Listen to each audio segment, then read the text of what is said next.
back to another episode of Breaking Schemas. John, we have another Leaders and Best with us. Always a great guest, but this one particularly good. Please welcome to the podcast, Devon Leahy. Devon, hi, welcome. Marcus. Hey, John. Thank you so much for having me. It's Are really you kidding me? Very fun. Thank you for being with us. There's so much awesomeness for us to dig into, so let's not waste any time. For those who don't know, for the uninitiated, just to get you oriented to the room, Devon is the global head of sustainability at Ralph Lauren. You know Ralph Lauren Polo. You know it, right? And for the high school Marcus who is listening to this, my entire wardrobe as a kid was like 90% polo. Like I'm just a polo guy. And it still very much owns a lot of my closet today. But as the global head of sustainability, what does that mean? Like how do you describe your work? And what makes it meaningful for you, Devon?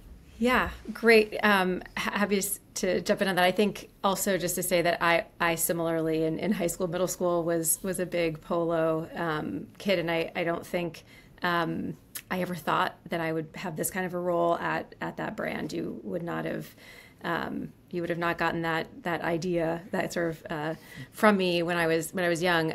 What global sustainability at Ralph Lauren means is really looking at how we can take the amazing brand that Ralph, and the leadership team have built over the last 54 years and really leverage that to drive positive impact, social, environmental, across everything we do. So that could be in the way that we source and manufacture and design our products. It could be the store build outs that, if you walk into one of our flagship stores in a major city, it could be, even small things like the gift box that you get with, the Christmas present that you ordered for your father or your spouse. I mean, it really is weaving sustainability and impact into every aspect of what we do, which is a fun and sort of wide remit.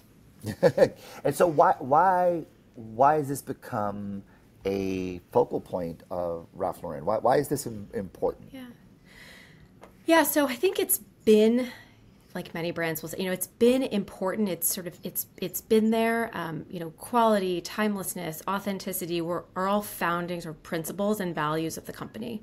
So it became more formally, talked about and approached through the lens of sustainability, really in the last, say, 5 or 7 years.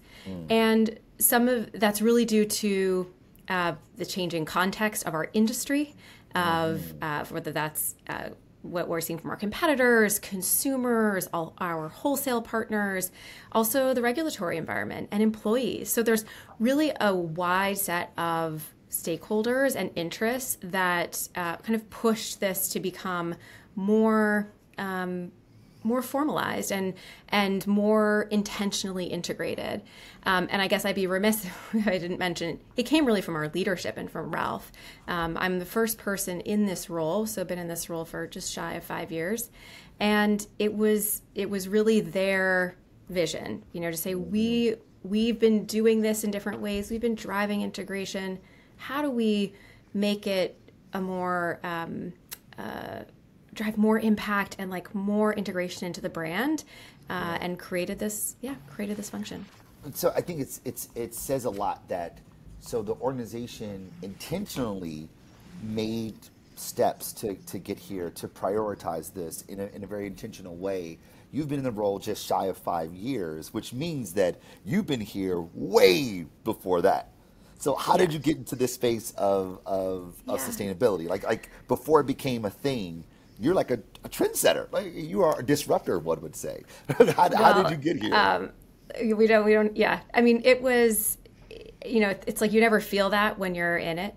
It's sort of more retrospectively that, but it's something. So I really came into the corporate world and into business with a background and passion for environmental issues. I grew up in northern Vermont. I was a skier. I spent a lot of time outdoors. I started asking my parents why we were seeing forests be degraded by what the time was acid rain that I could see from the ski lift, in my little hometown in the northern part of Vermont. And it was those, I think, moments, those like sort of pivotal experiences that became touchstones in my career. Like, why is it that this is happening, and what are ways that we can, we should be changing the way that business or industry, operates or makes decisions so that we don't have those unintended consequences. Those, essentially they're really like economic inefficiencies, right? That we're seeing like waste and these externalities, which aren't, really symbolic of a well-run economy. And so that was sort of always my angle into business. And I studied environmental policy and government and economics all the way through school, and came to Michigan really actually not sure about the business angle of it. Like, I think I knew that I wanted to engage with industry, but I didn't know I wanted to do it from within industry. Sure. And that was a big shift for me when I got to campus and started to meet other students and professors through the Urban Institute and also just at Ross that were pursuing this. And they're like, no, there's a there. Like, there are actual strategies. There are skills in finance and even accounting and corporate strategy that you can leverage to do what you're, to kind of drive that impact that you're envisioning. I mean, I think it's so important to note that your time at Michigan sort of helped frame the economic argument there, because you actually said it, that there was a drive within you that was like, let's do good for the sake of society, for the sake of our planet, for the sake of stakeholders that benefit from the planet, i.e. everyone here, but also that there is a business imperative there. And we all think about like the environment as like as a social responsibility, altruistic push, but there's an economic driver here. John, like that speaks a lot to sort of what Ross is about, right? Like, we could do good. Doing good actually leads to good business, right? Like we're talking the same thing here, right, John? Absolutely. And just before I address that, you notice I got my collar popped here in Good. respect to middle school polo Love shirts. It. Yeah. Love it. I wanted to wear my cargo pants, but they were in the laundry. So I love what you were saying there, that there is a business case for this, and unfortunately, I think in our daily conversations, the words greenwashing and wokeness and all the rest of it get thrown out. But I'd like to think that doing well for the planet, doing well for people, also means doing well for the company, and that's what you're pushing here, right, Devon? Yeah. Exactly. And it's, I think, one of the challenges with the whole space and why it can be, when I say the space, the kind of corporate sustainability, you can call it ESG. 10 years ago, we called it CSR, like whatever acronym you want to choose, is that it's quite, it touches a lot of topics, a lot of areas, and it's an easy target when something kind of seems to go awry, whether that's publicly or financially, kind of reputationally, financially, within the company. And I think there are maybe two reasons why this happens. One is that it's so important for your corporate sustainability strategy to be your business strategy. Mm-hmm. It is not a kind of on the side marketing campaign, PR campaign, or even pick your kind of, I don't know, silo or pillar of strategy. It has to be embedded across the enterprise strategy. That's the language we use at Ralph Lauren. So we have our next great chapter, Accelerate. That is our enterprise-wide strategy. That is the narrative we bring to the street. It's the narrative we bring to our employees. And sustainability is woven into it. It is not, I think we fail and we tend to become targets of sort of stepping out or not doing something that the brand was expected to do or the business was expected to do when you get outside of that framework of the enterprise strategy. And related to that, the second thing I think happens is that we can get too focused on like making statements, and as businesses, or like, even as business leaders, there's a lot of pressure for us to show, particularly for, eponymous brands, or, bigger brands, to make statements on like key social, environmental, issues. And I think that you have to come back to the strategy and back to like your strengths. Think about like just your SWOT analysis. Like, what can we leverage here? It can't just be like, oh, we think this is interesting, we should go after it. So I think those are two things that are really important. Like, not sort of being pressured into making statements that aren't really aligned with where the brand has strengths and authenticity. And Devon, the fact that here at Michigan we embed sustainability inside the business school talks to that point exactly. Your sustainability strategy and your business strategy are one and the same. In fact, I was teaching with Professor Joe Arvai, who was the director of the Herb Institute for a while, but who has since left to one of our competitor schools. But he says that exact same thing, that your business strategy and your sustainability strategy must be one of the same. I remember him telling a funny story about former CEO of Procter & Gamble, who gave every employee at the company, or many employees at the company, business cards. And the business cards said your name, and under it, Chief Sustainability Officer. Right, so it's integrating sustainability in your business rather than, I like what you said, instead of putting it on the side as a tangential thing. Yeah. And I think, look, it's easier said than done. I think you have to have the right infrastructure, so to speak, and relationships and leadership. Like, there's a lot of things that have to come together for that to happen. And it's not like, just because it's on the page of a slide does not mean that it is happening. You have to actually work at it, of course. But that's also really where so much of, quite honestly, my time at Ross, and then my time, inside of companies since, equips you to do that navigation. But it's like, it's not just about being an expert, in greenhouse gas accounting and measurement, or even like climate science. You have to have a certain amount of that knowledge to be credible, but the business acumen and the understanding of how to navigate a company and your communication skills are really key in this kind of a role. Yeah, you're bridging these things that typically are disparate or sit in different houses, and bring them together to show how these things are related, how they're interrelated, how they make sense, and ultimately how they drive the business. And this idea of that this is not just about altruism, this is about a business imperative, I think can't be understated here.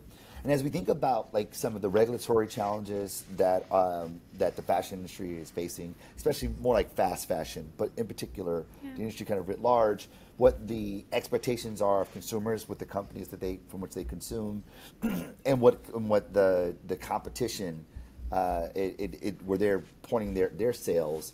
What do you think like the biggest disruption to the industry is going to be? Like, what are you facing? Like, what do you sort of keep you up at night, if you will? Yeah, I think it's threading the needle, no pun intended, between the sort of, I call them like the guardrails or the constraints that we're facing from a regulatory perspective, and that is impacting everything from what kind of communication we can put in front of a consumer about a product. So like, don't say it's sustainable, don't say it's responsible, but still tell us what it is about it that you've worked for 5 years in the supply chain to make better.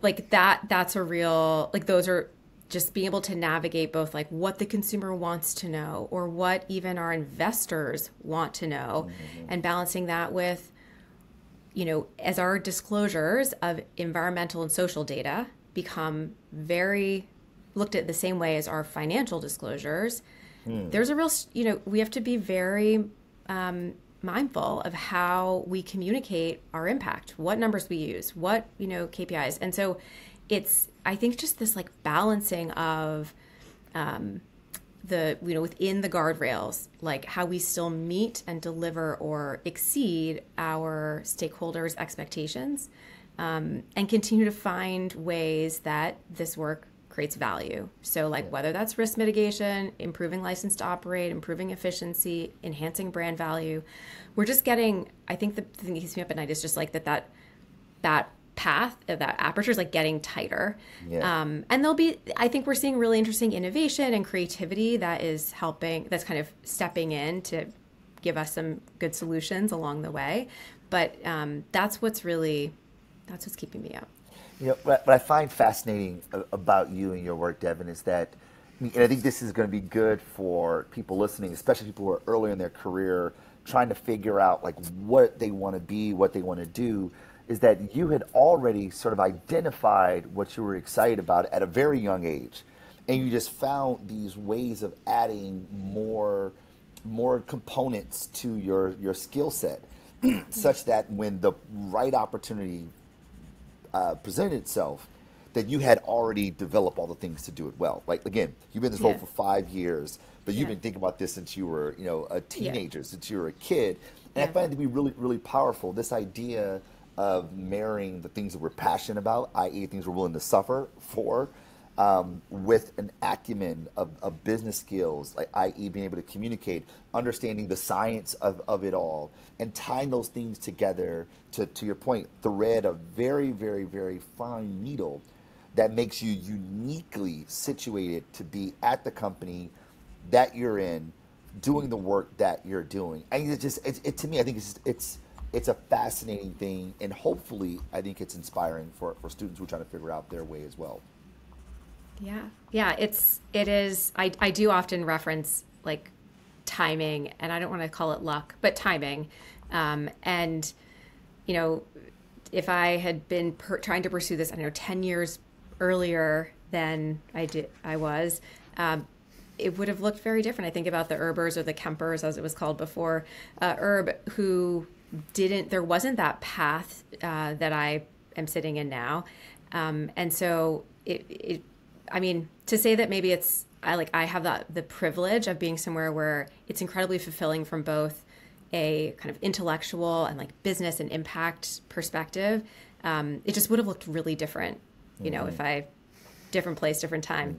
And even today, I think one thing when I speak with business students or folks who are pursuing master's degrees in the kind of sustainability space, there's a lot out there right now. There are a lot of consultancies and brand strategy firms and corporate roles. There's definitely more opportunity, but it's also really hard, I think, to kind of like figure out like what is the job description, what actually is that role about. And I do really coach on or share this advice, like ask the questions that are going to get you more of a sense of like, what are you going to do every day? If you don't like building PowerPoints and, spending a lot of time presenting your ideas, working on your communication skills, managing a team, you should not probably pursue a chief sustainability officer or like a head of sustainability role. That is so much of what these roles do. If you really want to spend time like analyzing the life cycle impact of one product versus another, or like building, financial models around resale, there are other places that I would, direct to. But like this kind of role has, they all look really different. I mean, that's tremendously helpful advice, which begs the question, what's like the worst advice you've been given? When you're pursuing this, like, what's like the worst advice? Like, oh my gosh, they told me to do this. This is just terrible. Like, it is the antithesis of everything they recommended. Yeah. I'm not going to say who gave me this advice because he's given me so much good advice, but that's the best. but it was I was trying to make a decision about where I was going to go after Michigan to work, and I had spent the summer at Walmart, and I was I was intrigued by what they were doing in sustainability, but it was still really early days, and it was a company that I just saw like there was still a lot of daylight between like a sustainable business model and the way that the business operated. It would be moving to Arkansas. It was a lot of it would have been like big change and kind of big risk. And I did have a mentor like to say to me that it might be too risky, or that I might be better off to get really good at brands, go to P&G and become a really good brand marketer, and then try to parlay that into a sustainability role. Instead of what I was trying to do was to go to Walmart and basically build a sustainability marketing role, which I did after my internship, but it was like a big risk. And I think it's like I knew that being a brand manager was not going to be like on Tide, or I mean, that actually probably would have been amazing because Tide is the golden at P&G, but I just knew that wasn't going to be, even for 3 years, it wasn't going to feed my soul, even if it was like in service of something bigger. And so I said, thank you very much. And I decided to move to Arkansas. And I think it really did, set that path. So I think it's important to talk to your people, the outside voices that know you, but also give you good. But at the end of the day, you really have to follow what your internal compass tells you. You got to put the first thing first. Yeah. Right. And the first thing first for you was really about the impact on the environment. And while the context in which you pursue that work can be different, whether it's a CPG company, whether it's a retailer, right, whether it's a fashion company, those things can change, but that has to be the first thing. And I feel like that advice, Procter & Gamble's a great company. Totally, absolutely. To sort of put the first thing second actually undermines the North Star guiding your work. And I mean, by the way, I worked with many P&G folks when I was at Walmart, and our CEO at Ralph Lauren is former P&G. It probably would have been an amazing experience had I had the opportunity. It was whether it was the right thing for me at that time was what I had to discern on my own, and not just sort of take that don't move to Arkansas.